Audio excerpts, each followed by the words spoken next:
નમસ્કાર, સચ્ચાઈની ખબર ન્યૂઝ ચેનલમાં આપનું સ્વાગત છે। હવે જોઈએ આજના સમાચાર।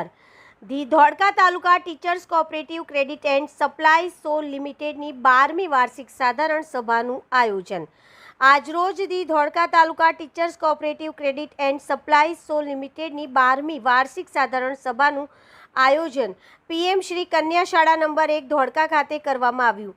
મંડળીની સાધારણ સભાની શરૂઆત દિવગત શિક્ષકોને શ્રદ્ધાંજલિ આપીને કરવામાં આવી। આ સાધારણ સભામાં મિશ્ર શાળા ધોળકાના આચાર્ય શ્રી અંકિતભાઈ પટેલની અધ્યક્ષતામાં કરવામાં આવી। શાળાના આચાર્ય શ્રી અને મંડળીના કારોબારી સભ્ય શ્રી વિપુલભાઈ પ્રજાપતિ દ્વારા સ્વાગત વિધિ કરવામાં આવી।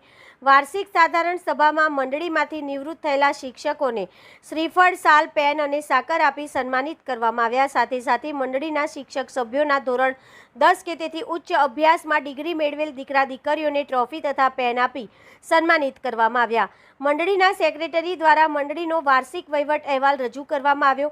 મંડળીના ચેરમેન શ્રી ખોડુભાઈ પડિયારે મંડળી દ્વારા કરવામાં આવતા કાર્યોની સભ્ય સમક્ષ રજૂઆત કરવામાં આવી અને સાથે મંડળીમાં કરજ મર્યાદા 15 લાખથી વધારીને 17 લાખ સુધીની કરવામાં આવી અને કરજમાં પણ વ્યાજ દરમાં ઘટાડો કરી 10% કરવામાં આવ્યો। સાધારણ સભાના અધ્યક્ષ દ્વારા મંડળી ઉત્તરોત્તર પ્રગતિ કરી સફળતાઓ હાંસલ કરે તેવી શુભેચ્છાઓ આપવામાં આવી। મંડળીના કારોબારી સભ્યો શ્રી કિશોરભાઈ દ્વારા આભાર વિધિ કરવામાં આવી। રિપોર્ટર इदरीस शेख।